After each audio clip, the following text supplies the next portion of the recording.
The wind whipped against the sides of Malcolm's truck as he drove down the long, empty highway.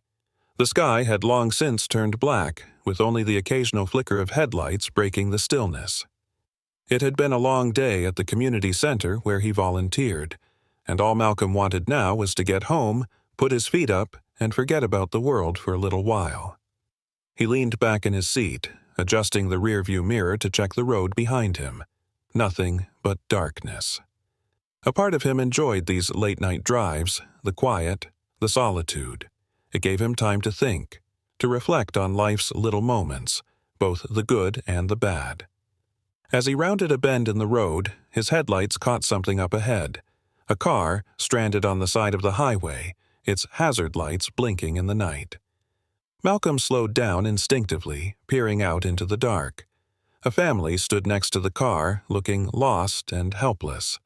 A woman and 2 kids, one a teenager, the other much younger.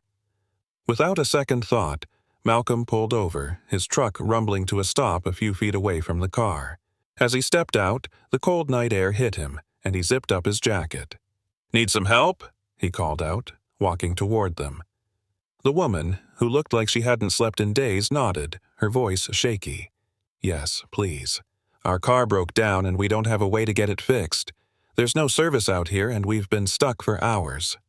Malcolm took a look at the car, then glanced back at the family. Something tugged at him, a sense that this situation was more complicated than it seemed. But he shook the feeling off. These people needed help, and Malcolm wasn't the type to leave anyone stranded. "I'll take a look at it," he said, kneeling by the car and popping the hood. As he examined the engine, the woman introduced herself as Lydia, and the kids as Jacob and Emma. They were on their way to visit family, she explained, but now they were stuck in the middle of nowhere. Malcolm nodded, making small talk as he worked. But something about the way Lydia kept glancing at her phone and the way Jacob clutched a large duffel bag made Malcolm's gut tighten. There was more to this family than they were letting on. After a few minutes, Malcolm stood up, wiping his hands on his jeans. "I'm no expert, but I don't think this car's going anywhere tonight. I can give you a ride to the nearest town if you'd like." Lydia hesitated, her eyes flicking toward the highway before she nodded. "Thank you. That would be a big help." As they climbed into Malcolm's truck, he couldn't shake the feeling that something wasn't right. And little did he know, this simple act of kindness was about to take him on a journey that would change his life forever. Malcolm glanced in the rearview mirror as the family settled into his truck. Lydia sat in the passenger seat, her hands resting tensely in her lap, while Jacob and Emma huddled together in the back. Jacob, the teenage boy, kept his duffel bag clutched tightly against him, as though it contained something far more valuable than just clothes. Emma, the younger girl, stared out the window with wide, tired eyes. The silence hung heavy in the air, and Malcolm cleared his throat, trying to break the tension. "So, where were you headed before the car gave out?" Lydia shifted uncomfortably in her seat. "Just on our way to visit some family. We've been on the road for a while now." Malcolm nodded, but felt something off in her voice. The way she said it, the vagueness, the hesitation, it didn't sit right with him. But he wasn't one to pry. He'd offered to help them, and that's what he was going to do. Still, the tension in the truck was palpable. "I know a place not too far from here where we can get you help," Malcolm said. "There's a service station a few miles down the road. They'll be able to tow the car and get you back on your way." Lydia smiled faintly, though her eyes remained distant. "Thank you, really. It's been a long day." Malcolm nodded again, his hands gripping the steering wheel a little tighter. He couldn't shake the nagging feeling in his gut that something was amiss. Maybe it was the way Lydia kept glancing nervously at her phone, or the way Jacob seemed so guarded, clutching that duffel bag like his life depended on it. Whatever it was, Malcolm knew better than to ignore his instincts. As the truck rumbled down the empty highway, the conversation remained stilted. Malcolm tried to lighten the mood, asking the kids about school or their favorite hobbies, but the answers were short, and the unease lingered. It was Emma who finally broke the silence, her small voice piercing through the tension. "Are we going to be okay, Mom?" Lydia turned, her face softening as she looked back at her daughter. "Of course, sweetie. We're going to be just fine." But the way Lydia said it, the forced optimism in her tone, didn't quite match the look of worry in her eyes. Malcolm noticed it, and he saw the way Jacob shifted uncomfortably in his seat, his grip on the bag tightening. "Don't worry, Emma," Malcolm said with a reassuring smile, trying to ease the girl's anxiety. "I'll get you all to safety. We're not far now." But as the words left his mouth, Malcolm couldn't help but wonder, what kind of danger were they running from? Was it something more than a broken-down car? A few minutes later, the service station came into view, its dim lights flickering in the distance. Malcolm pulled into the lot, parking in front of the small building that housed a diner and a mechanic shop. The station was eerily quiet, with only a couple of trucks parked nearby. It wasn't much, but it was a safe stop for the night. "Well, here we are," Malcolm said, cutting the engine. "They can tow your car from here and get you back on your way." Lydia hesitated, glancing at the kids before speaking. "Thank you so much. We really appreciate your help." Malcolm shrugged, giving a modest smile. "No problem. Just happy I could lend a hand." As they climbed out of the truck, Malcolm stretched his legs and watched as Lydia walked inside to speak with the mechanic. He stood by the truck, keeping an eye on the kids, who remained unusually quiet. Jacob stayed close to Emma, his eyes scanning the dark horizon as if expecting someone, or something, dangerous to appear at any moment. His protectiveness of the duffel bag was starting to gnaw at Malcolm's curiosity. What could be inside that had the boy so on edge? After a few moments, Lydia came back out, her face set with tension. "The mechanic says it'll take a few hours to tow the car, but we don't have anywhere to stay for the night." Malcolm considered the situation. He didn't want to leave them stranded here, and something told him they weren't exactly eager to stick around this station for long. Just as he was about to offer another ride to the nearest town, Lydia spoke again. "I know this is asking a lot," she began, her voice quiet but urgent. "But could you give us one more ride, just down the road a bit? We're supposed to meet someone, and it's important." Malcolm raised an eyebrow, his suspicion growing. "Meet someone? This late at night?" Lydia nodded, her expression pleading. "Please, it's just a few miles further. After that, we won't bother you anymore." Malcolm's instincts were screaming at him to walk away, to leave this family and their secrets behind. But as he looked at the tired faces of the kids, something in him softened. Whatever trouble they were in, they didn't deserve to face it alone. "All right," Malcolm said after a moment. "I'll take you where you need to go." Lydia's relief was palpable, though it did nothing to ease Malcolm's growing sense of unease. As they climbed back into the truck, Malcolm glanced one last time at Jacob's duffel bag, wondering what kind of storm he was driving straight into. The truck's engine hummed as they continued down the dark highway. Malcolm's eyes flickered between the road ahead and the family seated around him, his mind racing with questions he couldn't bring himself to ask just yet. The silence that had returned felt even heavier than before, laden with secrets that were dangerously close to the surface. "So," Malcolm started, trying to sound casual, "who exactly are you meeting?" Lydia exchanged a quick glance with Jacob before answering. "Just a friend. Someone who's going to help us out." Malcolm frowned at the vagueness of her response. "What kind of help are you looking for?" Lydia bit her lip, her hands tightening in her lap. "It's complicated." Malcolm didn't push further, but his suspicions deepened. Something about this situation was getting stranger by the minute. If they were meeting a friend, why hadn't they mentioned it earlier, and why did Lydia seem so nervous? Jacob's silence throughout the ride was just as unsettling. The boy hadn't said much since they'd met, but now he seemed more guarded than ever, his eyes darting between Malcolm and the road outside. And then there was the bag. Always the bag. "So, what's in the duffel bag, Jacob?" Malcolm asked, his tone light but probing. Jacob's head snapped up, his grip tightening on the straps. "Nothing important?" Malcolm raised an eyebrow. "You sure? Seems like you're pretty protective of it." Jacob shifted in his seat, his eyes narrowing. "It's just stuff. It's personal." Lydia shot Jacob a warning glance, and Malcolm didn't miss it. Whatever they were hiding, it was big. The tension in the truck was thick enough to cut with a knife, and Malcolm could feel the weight of their unspoken fears bearing down on him. As they continued down the road, Malcolm's mind raced with possibilities. Was this family in trouble with the law? Were they running from someone dangerous? Every answer seemed more unsettling than the last. They drove in silence for another 20 minutes until Lydia pointed to an exit ramp. "Take that one," she said quietly.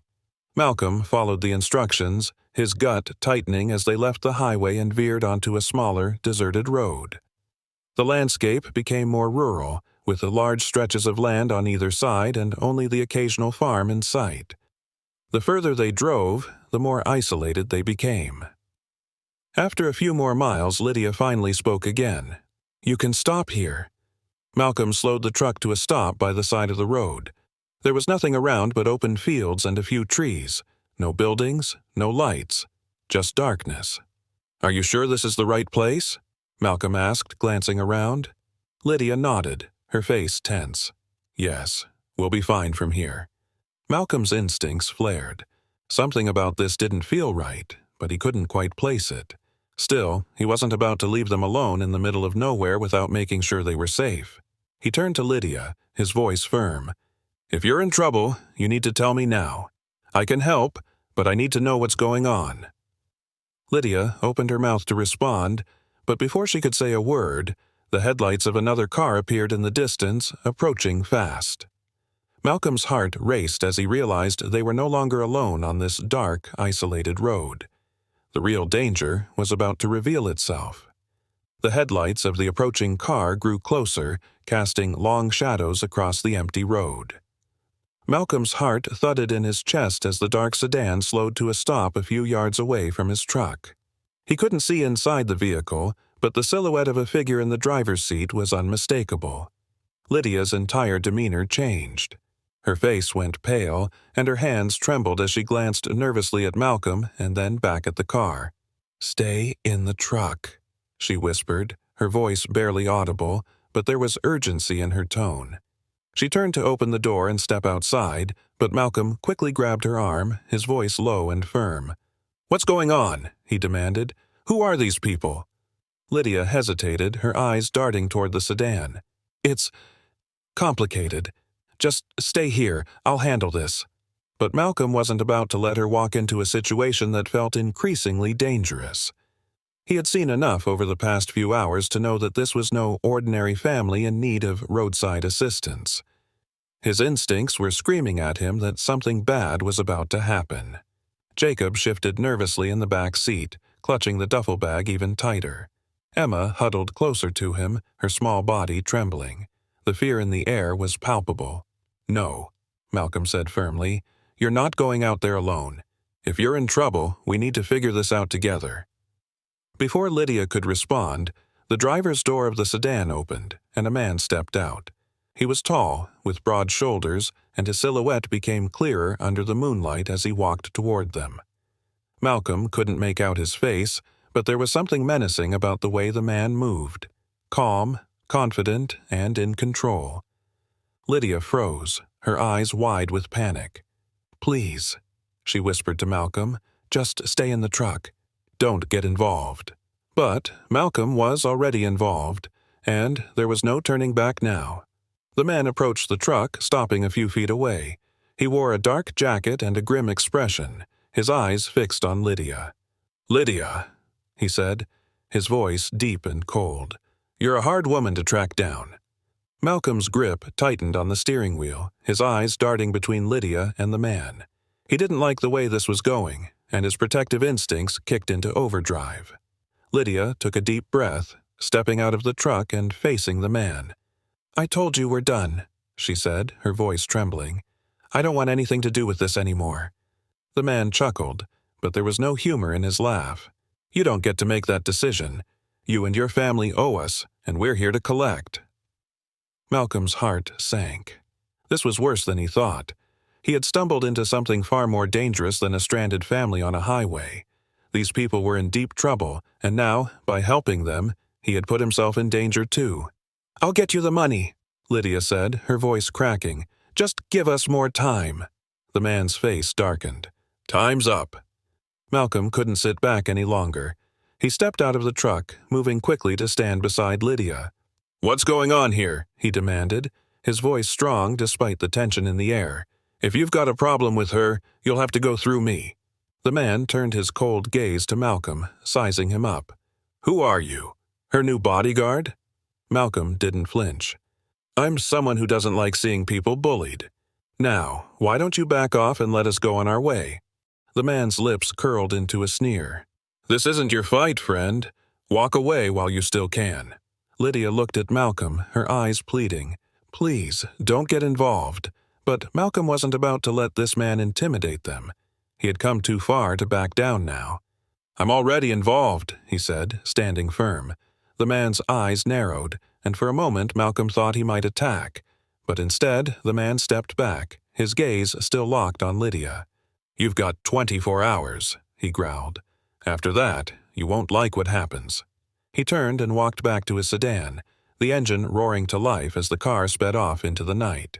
As the dust settled and the sedan disappeared into the distance, Lydia slumped against the truck, her hands shaking. Jacob and Emma remained in the back seat, fear etched on their faces. Malcolm let out a breath he hadn't realized he was holding. "What the hell is going on, Lydia?" he asked, his voice filled with frustration and concern. Lydia buried her face in her hands. "I didn't want to drag you into this. I thought we could just disappear, but they found us." "Who are they?" Malcolm pressed. "And what do they want?" Lydia looked up at him, her eyes filled with guilt and fear. "My husband. He got involved with the wrong people. They're loan sharks, dangerous ones.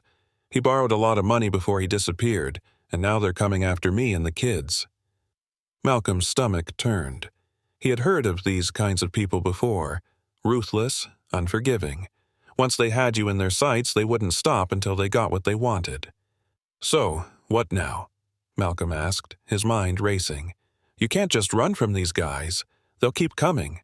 "I know," Lydia whispered, "but I don't have the money to pay them back. I've been trying to keep us safe, but we're out of options." Malcolm rubbed a hand over his face, trying to think. He didn't have much himself, but he knew he couldn't leave this family to fend for themselves. They needed help, and fast. "All right," he said after a long pause. "We're not giving up yet. I know some people who might be able to help, but we need to stay low for a while, make sure they don't find us again." Lydia nodded, her eyes glistening with tears. "Thank you," she whispered. "You don't have to do this, but thank you." Malcolm gave her a reassuring nod. "Let's just get out of here for now. We'll figure out the rest later." As they drove away from the isolated road, Malcolm's mind buzzed with a mix of fear and determination. He had no idea how he was going to get them out of this mess, but he knew one thing for sure. He wasn't going to let this family fall into the hands of those dangerous men. The stakes had just been raised, and Malcolm was now fully immersed in a fight for survival. The truck moved down the dark highway once again, the weight of their situation hanging heavy in the air. Malcolm's mind was racing. How could he protect this family from dangerous loan sharks? His life had been simple just hours ago, and now he was involved in something that could easily spiral out of control. Jacob finally broke the silence, his voice shaky. "We're going to be okay, right?" Malcolm glanced at him through the rearview mirror, seeing the fear in the boy's eyes. "We'll figure this out, Jacob. We'll find a way." Lydia leaned her head against the window, tears silently falling. Emma was fast asleep in her brother's arms, blissfully unaware of the storm around her. As the truck continued down the road, Malcolm's mind began to form a plan. He knew a guy, a friend from the community center, who worked in law enforcement. Maybe he could offer advice, or at least point them in the right direction. He just hoped they weren't too late. Malcolm's truck roared down the highway as his mind worked through the possibilities. Every part of him screamed that this situation was spiraling beyond his control. He didn't have the resources to fight off dangerous loan sharks, and he sure didn't have the means to hide an entire family indefinitely. Yet, here he was, diving headfirst into a storm with no clear way out. Lydia sat in the passenger seat, her head resting against the window as tears streamed down her face. She had held up a strong front for the kids, but Malcolm could see the toll this was taking on her. In the back seat, Jacob remained silent, holding his sleeping sister close, the weight of responsibility pressing heavily on his young shoulders. "I know someone who might be able to help," Malcolm said, breaking the tense silence. "A friend of mine works in law enforcement. He's not exactly a detective, but he's got connections, knows how to handle situations like this." Lydia wiped her tears and turned to him, hope flickering in her eyes. "You really think he can help?" Malcolm nodded, although a part of him wasn't entirely sure. His friend, Officer James, was a good man, someone who had helped people in tough spots before, but this situation felt different, more dangerous. Still, it was the only plan Malcolm had, and right now, they needed all the help they could get. "We'll stay low for the night," Malcolm continued. "I've got a place not far from here where we can crash. After that, I'll call James and see what he can do." Lydia nodded, though the anxiety didn't leave her eyes. She knew they were running out of time. The loan sharks had found them once, and there was no telling how long it would take before they came looking again.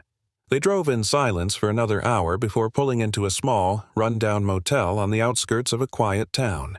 It wasn't much, but it was hidden, and for now, that was what mattered. Malcolm helped Lydia and the kids into one of the rooms, then made his way to the front desk to pay in cash. The clerk didn't ask questions, just handed over the key without so much as a glance. Malcolm was thankful for that. The last thing they needed was anyone getting curious about who they were. Once inside the room, Malcolm sank into one of the worn chairs, exhaustion finally catching up to him.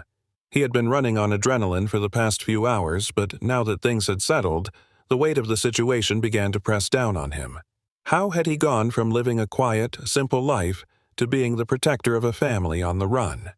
Lydia sat on the bed, her hands trembling as she watched her children sleep. Jacob had curled up next to Emma, his protective instincts still on high alert even in his sleep. Malcolm glanced at her, his voice soft. "We'll figure this out." Lydia nodded, though it was clear that fear still gripped her. I don't know how we got here. My husband. He made so many promises, but all he did was leave us in this mess. Now I'm scared we won't make it out." Malcolm didn't know what to say. He wasn't used to situations like this, situations where the stakes were so high and lives were on the line, but he had made a decision to help, and he wasn't going to back down now. "We're going to get through this," Malcolm said, more firmly this time. "But we've got to be smart. Tomorrow, I'll call James and see what he can do. Maybe there's a way we can get these guys off your back." Lydia looked at him, her eyes filled with a mixture of gratitude and desperation. "I don't know how to thank you. I know you didn't ask for this." Malcolm shook his head. "You don't need to thank me. I couldn't just leave you and the kids out there." The next morning, Malcolm woke early, his mind already racing with everything they needed to do. After making sure Lydia and the kids were safe in the motel room, he stepped outside to call James. The phone rang a few times before James's gruff voice answered. "Malcolm, what's up, man? It's been a while." "Yeah, it has," Malcolm replied, glancing around the empty parking lot. "Listen, I need a favor. It's complicated." There was a pause on the other end of the line. "Complicated, huh? What kind of trouble are we talking about?" Malcolm hesitated, not sure how much to reveal. "I helped out a family last night, and it turns out they're in some serious trouble. Loan sharks are after them, and they've got kids, James. I don't know what to do, and they're scared." James let out a low whistle. "Loan sharks? That's dangerous territory, Malcolm. These guys don't play around." "I know," Malcolm replied, his voice tight. "That's why I need your help. I don't know where to start with this."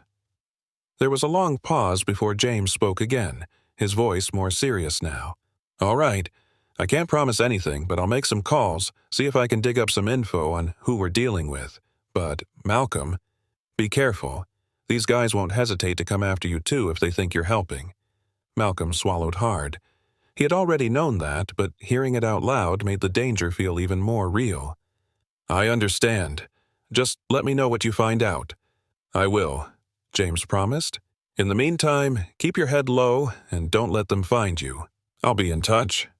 Malcolm hung up the phone and leaned against the side of the truck, his heart heavy with the weight of what lay ahead. He knew he was in deep now, and there was no turning back. If they were going to make it out of this, they would need more than just a plan. They would need a miracle. As Malcolm walked back toward the motel room, he couldn't shake the feeling that time was running out. The loan sharks had already found them once, and there was no guarantee they wouldn't find them again. But Malcolm wasn't about to give up. He had made a promise to protect this family, and he was going to see it through. Whatever it took. By late afternoon, the tension in the motel room had become almost unbearable. Malcolm kept glancing out the window, his nerves on edge as he waited for a call back from James. Lydia was sitting at the small table, nervously sipping on a cup of coffee, while Jacob and Emma played quietly on the floor. Suddenly, Malcolm's phone buzzed. He grabbed it quickly, seeing James's name flash across the screen. "What have you got?" Malcolm asked, his voice low. James didn't waste time with pleasantries. "Malcolm, this situation is worse than I thought. The guy you're dealing with, Vincent Grayson, he's not just any loan shark. He's a big player in the underground, and his operation stretches across several states. If he's after this family, he's not going to stop until he gets what he wants." Malcolm felt his stomach drop. "What can we do?" "You've got two options," James said. "Either they pay him back what's owed, or they disappear for good. Witness protection might be an option, but that's iffy. Grayson has connections that make it hard to hide from him." Malcolm ran a hand over his face, frustration building. "They don't have the money to pay him back, and disappearing isn't as easy as it sounds." "I figured as much," James said. "Look, Malcolm, you've got to be careful. Grayson doesn't care who gets caught in the crossfire. If he thinks you're helping them, you're a target too." "I'll handle it," Malcolm replied, though the weight of the situation was suffocating. "Thanks for the heads up, James." "Just keep your head down," James warned. "And if anything goes south, call me immediately." Malcolm hung up the phone, his mind racing with the gravity of what James had just told him. Vincent Grayson wasn't someone they could simply hide from. If they were going to survive, they needed a better plan, fast. "Is everything all right?" Lydia asked, her voice laced with fear as she watched Malcolm pace the room. "No," Malcolm admitted, his voice grim. "This guy, Grayson, he's dangerous. He's not going to stop until he finds you." Lydia's face went pale, and Jacob's eyes widened in fear. "What are we going to do?" Jacob asked quietly. Malcolm looked at the frightened faces in front of him and made a decision. "We're going to run," he said firmly. "I know a place we can go, somewhere they won't think to look." Jacob clutched the duffel bag tighter. "What if they find us again?" "They won't," Malcolm said, though he wasn't entirely sure. "But we've got to move now. Pack whatever you've got. We're leaving in 10 minutes. Lydia nodded, quickly gathering their things while Malcolm kept a close watch on the parking lot. Every minute they stayed in one place felt like a risk, and he wasn't about to wait for Grayson's men to show up. 15 minutes later, they were back on the road, heading toward a cabin Malcolm knew about deep in the woods, far off the beaten path. It wasn't much, but it would give them time to regroup and figure out their next move. As they drove through the dense forest, Malcolm's phone buzzed again. He glanced at the screen. It was James. "Malcolm," James's voice came through the speaker, tense. "I just got word. Grayson's men are looking for you. They know you're helping the family." Malcolm's blood ran cold. "How did they find out?" "I don't know," James said, "but they're coming after you now." The chase had officially begun, and Malcolm knew they were running out of time. The truck sped along the winding back roads, kicking up dust as Malcolm maneuvered through the narrow paths, trying to stay as far off the radar as possible. The sun was beginning to set, casting long shadows across the road, and the thickening darkness only added to the tension. In the back seat, Lydia kept glancing over her shoulder as if expecting Grayson's men to appear out of nowhere. Jacob's eyes remained wide and alert, while little Emma sat quietly, clinging to her brother. Malcolm's phone buzzed again, and this time he didn't even need to look at the caller ID. It was James. "They've got a lead on your location," James said without preamble. "I don't know how, but they're tracking you." Malcolm's grip on the steering wheel tightened. "How close are they?" "Close," James replied, the urgency in his voice unmistakable. "You need to keep moving. Don't stop, not even for gas. They won't hesitate to follow you into the woods." "I'm taking them to the cabin," Malcolm said, his voice low. "It's deep enough in the forest that they shouldn't find us right away." James sighed. "It's a risk, but it's your best shot. Just be careful, Malcolm. If they corner you out there, you won't have many options." "I'll handle it," Malcolm said before hanging up. He wasn't sure what handling it would look like, but he knew they couldn't afford to be caught. The truck veered off the main road and onto an old, barely visible trail that led deeper into the woods. Tall trees loomed over them, their branches creating a canopy that blocked out the fading light. The path was rough, filled with rocks and overgrown brush, but Malcolm knew it well. It was a place he had been to many times over the years, a quiet retreat far from civilization. As they bounced along the uneven trail, Lydia finally broke the silence. "How long do you think we can stay hidden?" Malcolm kept his eyes on the road. "Long enough to come up with a plan. They might not even know about this place." Jacob leaned forward, his voice tense. "What if they find us? What if they follow us here?" "They won't," Malcolm said firmly, though in his gut he wasn't so sure. "But if they do, we'll be ready." "What do you mean?" Lydia asked, her voice shaky. Malcolm took a deep breath. "I've got supplies at the cabin. It's not much, but enough to hold us over for a few days if we need to stay off the grid. There's food, water, and—" He hesitated. "A few things to defend ourselves." Lydia's eyes widened. "Guns?" "Just a hunting rifle," Malcolm said quickly. "I don't plan on using it unless we have no choice."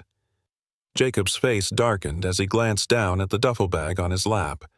"I'm not afraid to fight," he muttered, his grip tightening on the straps.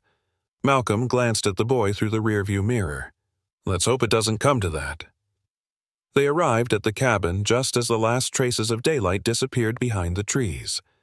The cabin was small and isolated, hidden from the road by thick undergrowth and towering pines.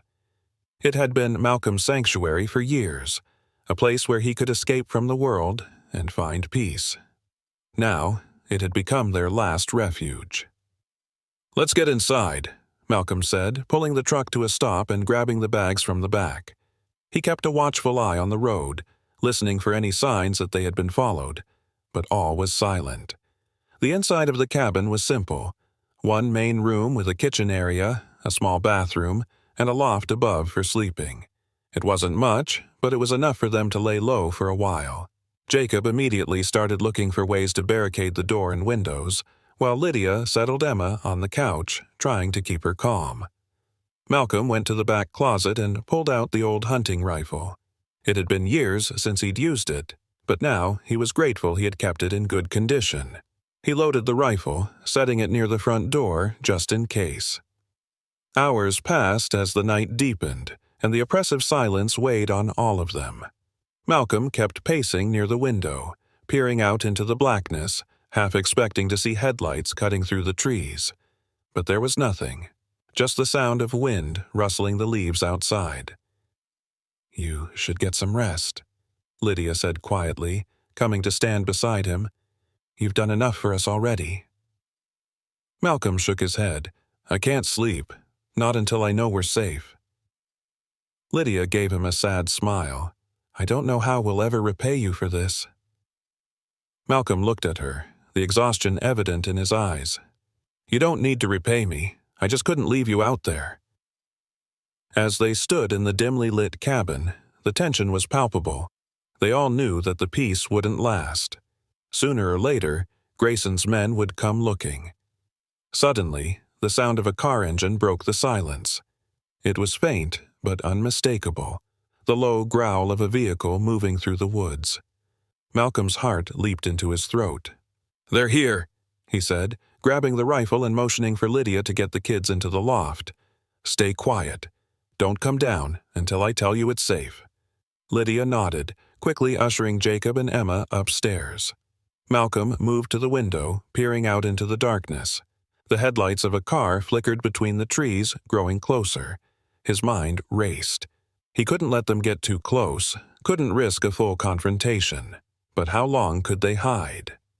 The car stopped just beyond the edge of the clearing, its headlights cutting through the thick forest. Malcolm's hands tightened around the rifle as he watched two figures step out of the car, their flashlights sweeping over the ground as they approached the cabin. Malcolm's breath came in short, controlled bursts as he crouched near the window, watching the two men approach. They were methodical, moving slowly but deliberately, as though they had done this many times before. These weren't just thugs, they were professionals, and that made the situation all the more dangerous. The moonlight filtered through the trees, casting long shadows across the clearing. One of the men, a tall, broad figure with a dark jacket, was holding something in his hand, a gun, no doubt. The second man was shorter but moved with the same calculated precision, as if they had rehearsed this hunt 100 times before. Malcolm knew they couldn't stay hidden for long. If these men found them, it wouldn't be a negotiation. It would be the end of the line for Lydia and her kids. His grip tightened on the rifle. He didn't want violence, but he would do whatever it took to protect them. The men stopped about 20 feet from the cabin, their flashlights sweeping over the building's exterior. Malcolm could hear them talking, though their voices were too low to make out the words. One of the men pointed toward the truck parked near the cabin. "They know we're here," Malcolm muttered under his breath. He took a deep breath, trying to keep his hand steady as the two men moved closer. His mind raced with possibilities.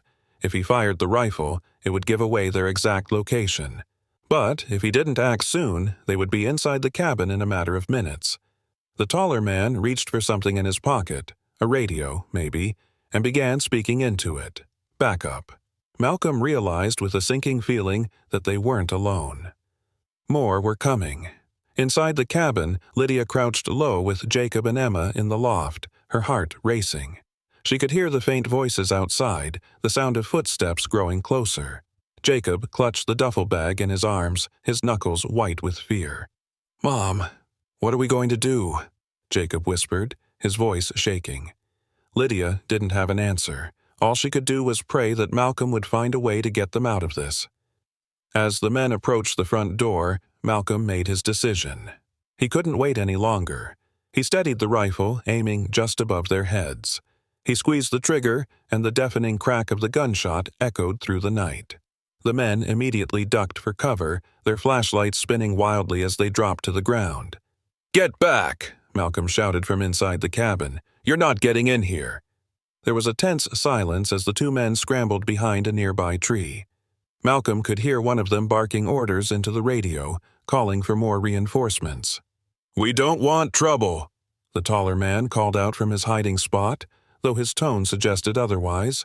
"Just hand over the family, and we'll leave you alone." Malcolm's blood boiled. "I'm not handing anyone over. You come any closer, and I won't miss next time." The man laughed, a cold, mirthless sound. "You think you can stop us? You're in over your head, buddy." Malcolm's eyes flicked toward the road. More headlights were coming. They were running out of time.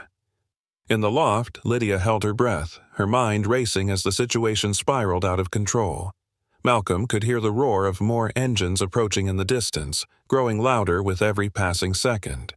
His heart raced as he crouched low, his mind working frantically. They were outnumbered, and there was no guarantee that another shot would keep the men at bay for long. Lydia and the kids were depending on him. He had to act fast. The men outside regrouped, whispering to each other in hushed tones as more vehicles approached. Flashlights flickered through the trees, cutting through the darkness like knives. Malcolm's pulse quickened. Backup was arriving, and it wouldn't be long before they swarmed the cabin. He leaned out of the window, rifle still in hand, and yelled into the night, "You're not getting them! I'm warning you! Stay back!" The leader of the group emerged from behind the trees, his voice calm but cold. "You can't protect them forever, Malcolm. This ends tonight." Malcolm's grip on the rifle tightened, sweat dripping down his brow. His mind raced through his limited options, trying to figure out how to buy more time. Suddenly, an idea hit him. It was risky, desperate even, but it might just work. Malcolm turned back toward the loft where Lydia and the kids were hiding. He spoke quickly, his voice low but urgent. "Lydia, I need you and the kids to get out of here, now." Lydia's eyes widened. "What? We can't leave you." "Listen to me," Malcolm interrupted, his tone firm but kind. There's a hidden trap door under the bed in the loft. It leads out to a path that'll take you deeper into the woods. Follow it until you reach the river, then head east. They won't find you there." Lydia hesitated, fear flickering in her eyes. "What about you?" "I'll keep them busy," Malcolm said, forcing a small, reassuring smile. "I'll be right behind you once I deal with them. But you need to go. Now." Jacob stood, clutching the duffel bag tightly.